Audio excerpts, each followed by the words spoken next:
I'm an Orthodox Christian living in my log cabin on the bank of the Anchor River. I'm part of the old Rite Orthodox Church, heavily into the old belief. I love all you guys. Thanks for joining me and being a part of my family and my channel.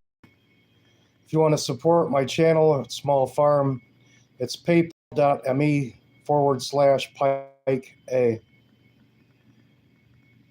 And thank you so much for your kind consideration. The first article that I'm going to read for us tonight is How Not to Make a Mistake in Choosing a Life Path, Pastor's Advice. Just got home a little while ago. Got some food, so I should be good. And I'm going to do a lot of reading for us tonight, I think, since it's early. It's a little bit earlier than I usually come on. Usually I'm a couple hours later than this. But I had to do some paperwork anyway, so I figured it'd be a good time to get my chores done and get after it tonight. Again, first reading is How Not to Make a Mistake in Choosing a Life Path, Pastor's Advice. People do not think about the right choice of life path, only those who are just starting to take independent steps along the road of life, but also those who have already made a very significant segment. Someone realized that he was going in the wrong direction. Someone was beckoning side paths, showing other opportunities for the realization of his talents. What should I do? How to determine which road is right for you? How to understand what is God's providence for you? What to do in order to... Let's see. Sorry, this translation got a little bit messed up. What to do in order so that the road of life has an open and clear perspective? And who can help if you are at a crossroads? The Lord reveals his will to those who live according to his will. Abbot Nectari. No man comes into the world just like that, as a result of a confluence of some accidental circumstances. Each of us is called into existence by the will of God. It can be said that even before the existence of the world, before the existence of the entire universe, each of us in the design that he is in was already present, and therefore in relation to each of us had some kind of divine plan. And of course, the Lord wants us to fill this plan in our lives. So each of us lives as much as possible a full life, a happy life. And he realized all those talents that the Lord has bestowed upon us. Consequently, it remains for us to trust him in everything and to ask him to show us this path.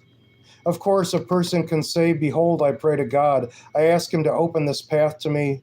But there is no answer. I get it. Why? And the answer is very simple, which, nevertheless, is understood very difficult. When a person strives to fulfill the will of God in everything in which it is evident, the Lord reveals his will in those situations when it seems hidden. If a person does not fulfill the obvious will of God, then it is from him all the more so at some moments when it will be especially necessary to know it. And the answer is, indeed, it turns out very clear. If you strive to fulfill the will of God every day in your daily life, then the Lord will definitely open it to you when you especially need to know it. And among other things, he will show you your way. And one more point. When we ask God for something, then we at the same time harbor the following thought: "Here, Lord, I ask for this and that, but in fact, I want it to be so and so. I ask that the Lord, I have discovered my will, but at the same time, I have a clear idea of what I want, and it is necessary to refuse this and to offer oneself to God, as if completely naked from all the desires, and say, 'Lord, as it pleases you, so be it.' And at the same time, do you understand that in fact, what God is to please, how God pleases us may not be what pleases us. And what we give to God and what freedom we give to God to do with us as He wants. And that can be for us difficult and unpleasant and even painful, and sometimes excruciating. But there is something else that must be remembered. If we understand and ask for this, the Lord opens not just His will for us, but also helps fulfill it. And He Himself builds our whole life. And the way to this lies through trust. It is difficult, but it's necessary. God wants to give us good gifts.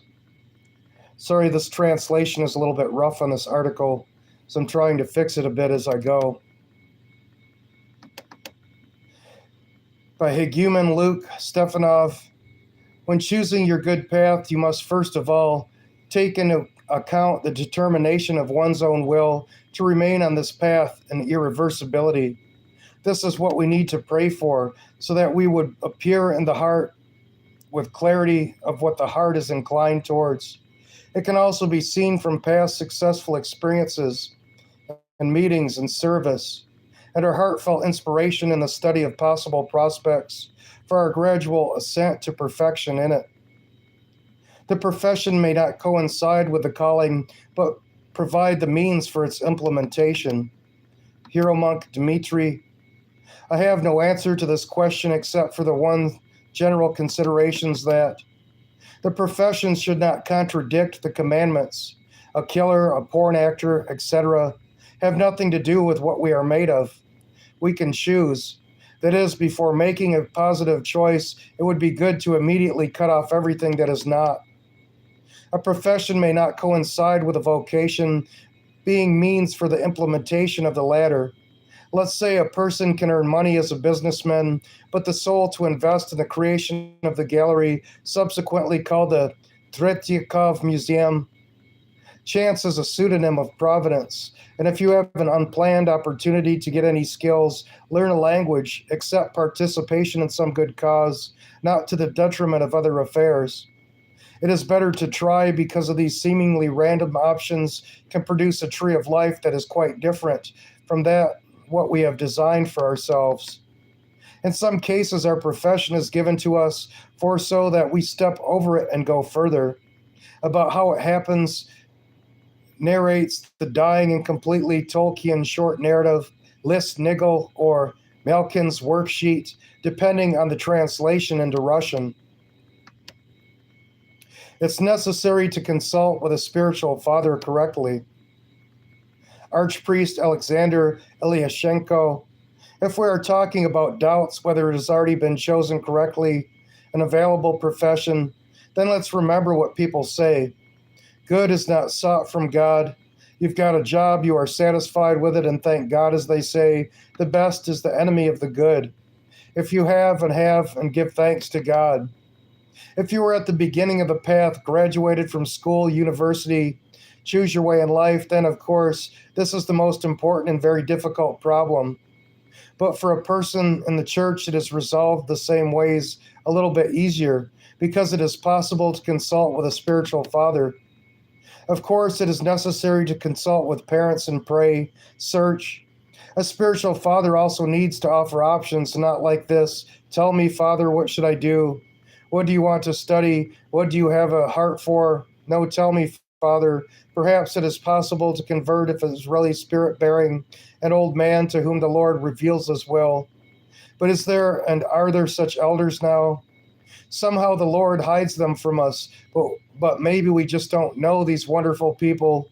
For the world is held together by the prayers of the righteous, and never will the righteous fail the Lord. Another thing, how can I find an elder? Well, what if you yourself are inclined to something definite for the time being? If you can't, then think, pray, consult, look for options. And if there are several options, choose the best one, the one that you're most attracted to. Let's say it's more interesting work, but then pay more elsewhere. You have to understand what is more important to you, and though perhaps you are looking for interesting work, but you have a family, you need to maintain it. Earnings are important, even if they are boring work, but what can you do? Or on the contrary, you see that work is so interesting, you are so burning with with wanting to do it, and there's a possibility that you will in time succeed and will have material well-being. For, and there are a lot of against, but they need to be weighed out, of course, discussed with people who love you, who know about you and help pray with you. Then you'll find the right solution. A person should do what he needs for his soul. Archpriest Konstantin Parkomenko. I'm deeply convinced that a person should be engaged in what he likes. Earthly life is too short to spend it on activities that are not interesting to us. If, of course, you are not the head of a large family and simply owe it to be able to feed. But even in this case, you can look for something to your liking. To the conclusion that you need to do what you want, people come in having found out that they have deadly or scary diagnoses. I had to meet with them many times like this. Only a person who has been informed that, for example, his oncology went bad and he suddenly says to himself, "Stop. Why am I still selling sausage? If all my life I dreamed of doing photographs, or if all my life I wanted to sing, so why not learn now?" And these people are doing what they love and often recover or receive support in illness because that the activity you like is huge, a huge potential and resource that makes the whole being of a person recover and feel better. So I think it seems that a person in similar circumstances intuitively feels that he needs to survive. For a Christian, of course, it is easier than for an unbeliever to do the right choice, and here's why. First, we understand that there is eternity. Therefore, acquisition, earning cannot be used for us as an end in itself. Understanding this alone is an incentive. Do what you want and not something more profitable.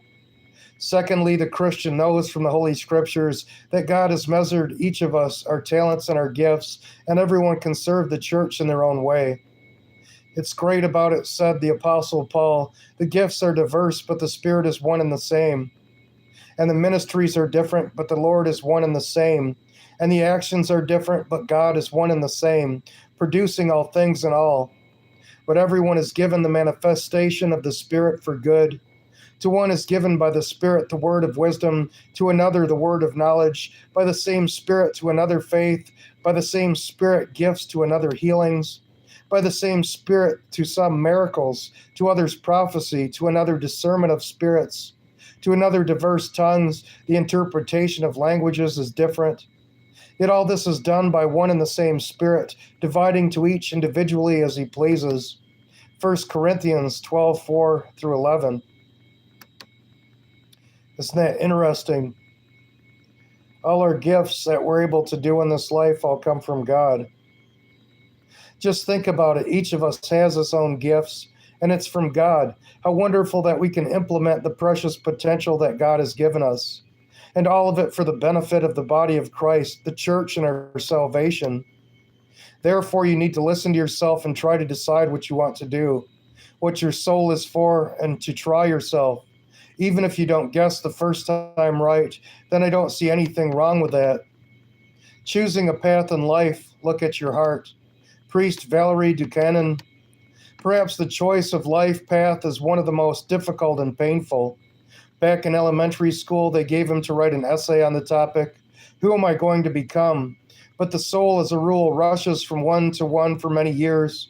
For example, for a long time, I wanted to become an investigator and solve crimes. And as a result, he became a priest. And now, in a sense, crimes also have to be solved, or rather, people themselves reveal their sins at confession.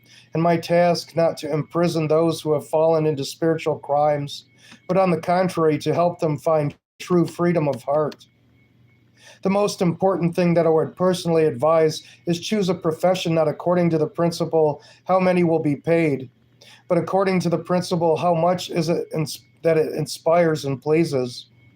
If you are looking for a job only for the sake of earnings, you will never be satisfied. There's no clear criterion for security for a depraved soul. Everyone shows that no matter how much a person strives to make money, he still wants more. In fact, richer is the one who is less attached to money, who least of all depends on their accumulation. Work should please and give pleasure. Therefore, I will offer the most elementary advice. think and you actually, what would you like to do? So try to master it. The choice of professions should be approached in the same way as the choice of life partner. In order not to make a mistake, it is important to feel in the heart kinship that is exactly yours, corresponding to your inner world, dear to your heart. Then you can avoid unnecessary mistakes in advance. There's also such a thing as a calling. The Lord in the soul, He put some gifts into each person. After all, someone is called to become a surgeon, someone a teacher, someone to the military, someone a singer on the kleros of the parish church. We are a vocation. A vocation can be recognized as a special inner call, which tells you what to strive for and to look for, and is accompanied by a special creative inspiration. This is the new comprehension of life. When landmarks appear that you're trying to achieve a goal that has suddenly arisen that is important to you. This is an inner voice that needs to be heard, and for this sensitivity to what is happening inside is necessary. It is important to look inside your heart to listen to this inner call, and the choice of life path, let it correspond to the search for the heart. Then this choice will not be to oppress, but to nourish and strengthen the soul. Sometimes a person gets lost and does not know which step to take. At least we can pray that the Lord enlightened and Himself directed our lives toward good. The Savior said, "Ask and it will be given you. Seek and you shall find. Knock and it shall be opened unto you." Matthew 7:7. The main thing is to not sit idly by. He who seeks will find nothing, but he who seeks will find certainly. The Lord hears the prayers of people who are seeking and always helps them. Priest Dmitry Shishkin. One thing can be said, a person does not recognize the will of God unless first he seeks with all his heart fulfillment of God's will. And secondly, if he does not act, mistakes are scary. Mistakes, not conscious sins. Because when a person really seeks the fulfillment of God's will and acts, the Lord finds an opportunity to reveal to a person what he is right about and in what he makes mistakes, where he needs to grow and assert himself, and what to leave behind. Moreover, perhaps there is no other way, and when a person is looking for an experienced spiritual father, to ask God's will for himself.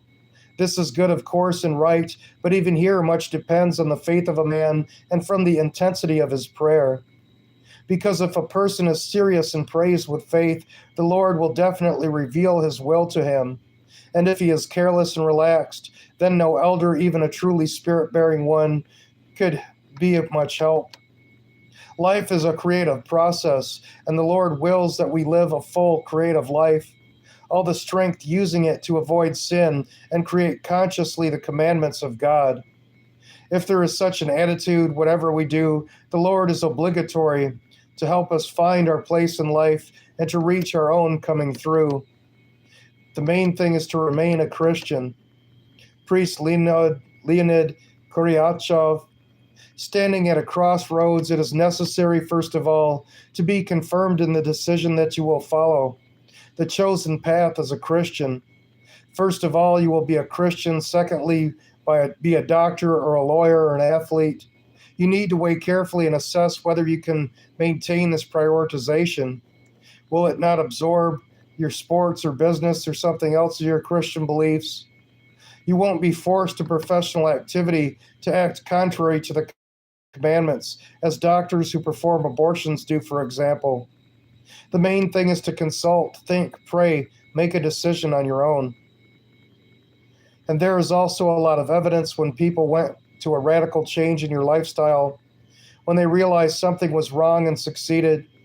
He was a businessman and became an artist. He was a builder, became a cattle breeder. He was a cattle breeder and became a priest. Who is not mistaken? That's right, the one who is nothing that he does not. Prepared by novice Nikita Popov.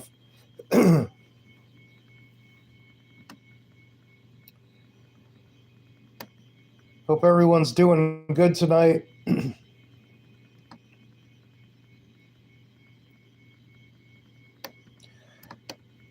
Next article that I'm going to read for us. Excuse me, I had to clear my throat.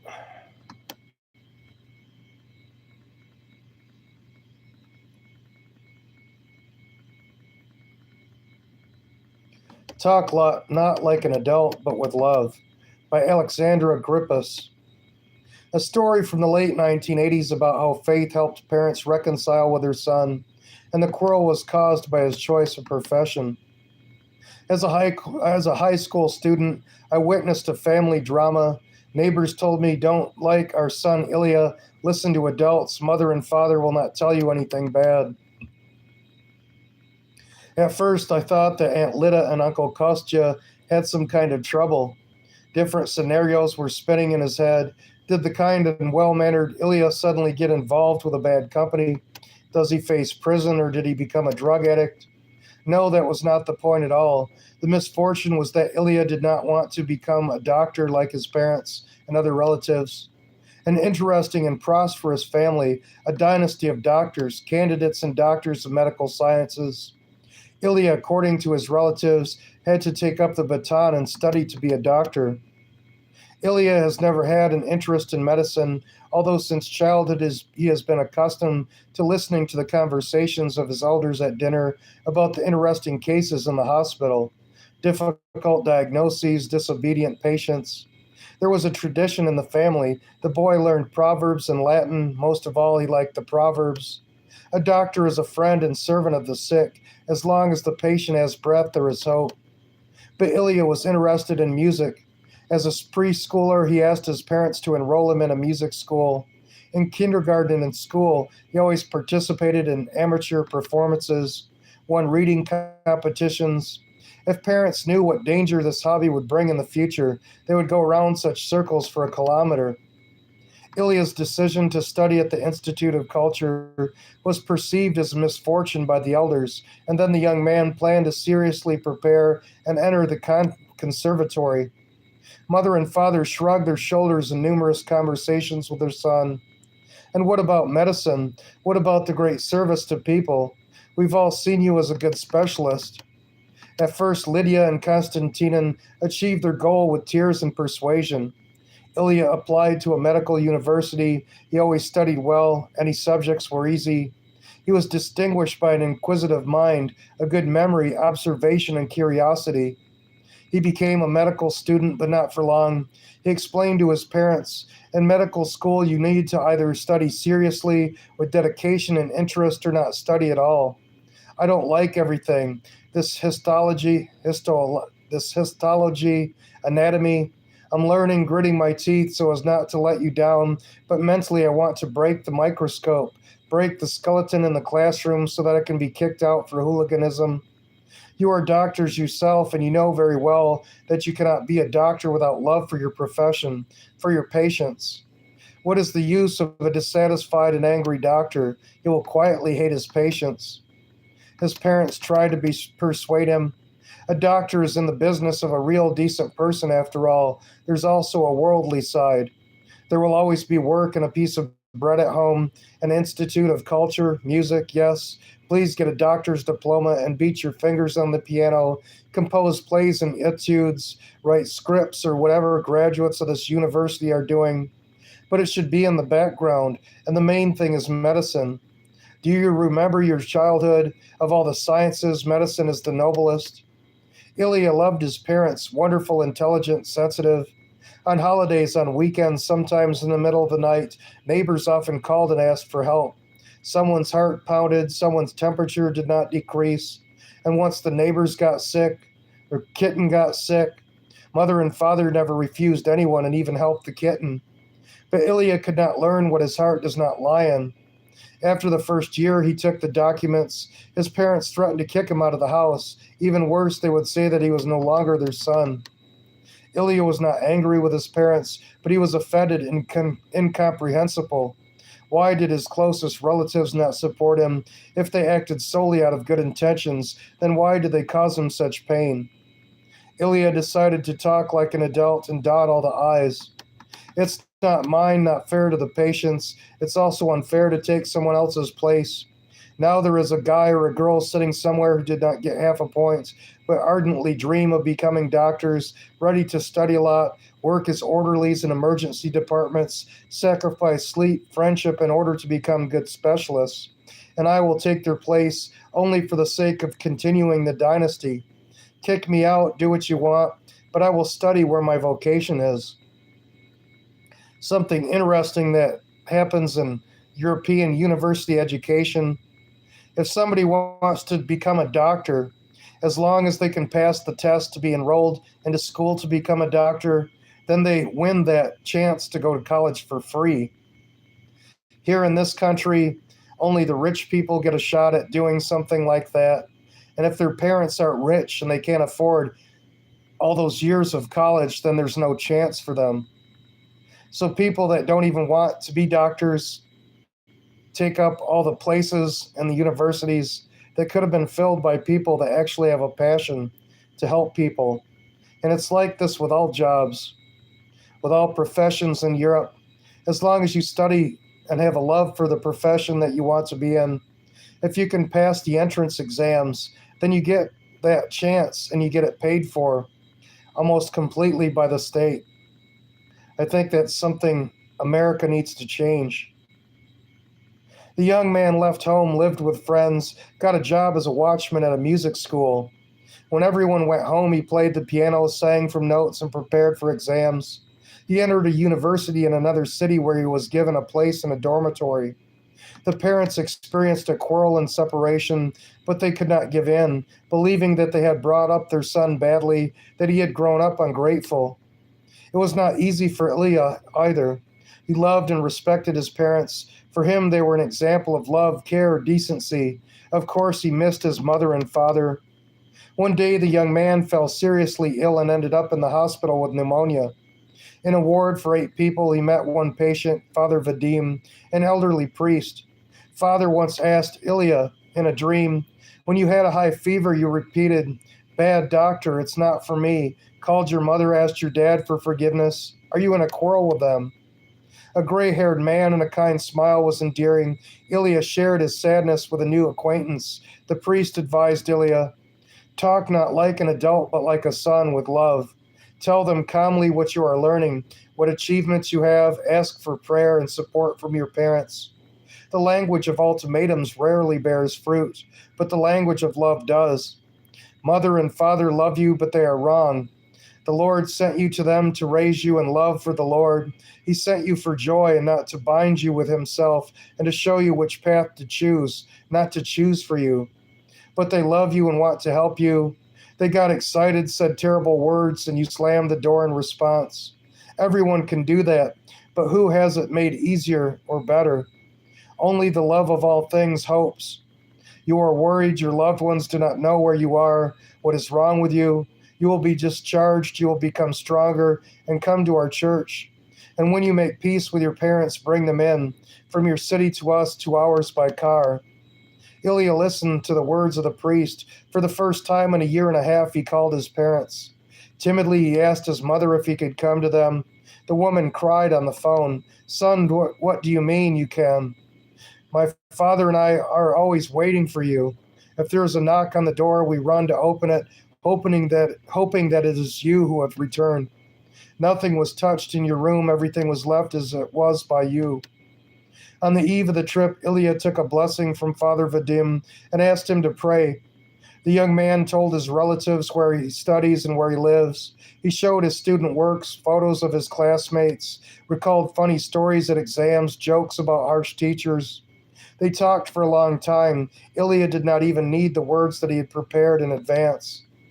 The mercy of the Lord, the love of the parents for the son, and for the son for them, reconciled the family. Later, Ilya introduced them to Father Vadim. His parents told Ilya that they saw his creative abilities that needed to be developed. Mom hugged Ilya. "My dad and I thought about our broken hopes, worried that we could not give a good education, but it turned out that you have your own abilities. You also want to serve people, but with the help of art. You're good for honestly admitting to yourself and us, honestly taking your documents and going to study at another university. You can help people not only in white coats, and this was our pride. We wanted everyone to admire, they say, parents and grandparents are doctors, and so is our son. How the Lord wisely arranged everything. He introduced us to Father Vadim in time, opened our eyes, gave us the opportunity to confess our mistakes and repent. I'm grateful to the Lord for everything. Ilya's music skills came in handy in the church. They were glad to see him in the choir. On the 30th anniversary of their marriage, Ilya's parents got married. No one had any doubts that the sacrament would take place in the church where Father Vadim serves. Their son sang in the choir that day. Alexander Gripas, December 16th, 2025. It's odd, isn't it? This came out today, so it just came out in the future for us. So this article was written tomorrow. Glory to God. Thank you, everybody, for joining me. I'll be back on a little bit later. You know, I'm a little bit earlier than what I usually am. So I'll be back a little bit later tonight with some more reading. I love you all, and God bless.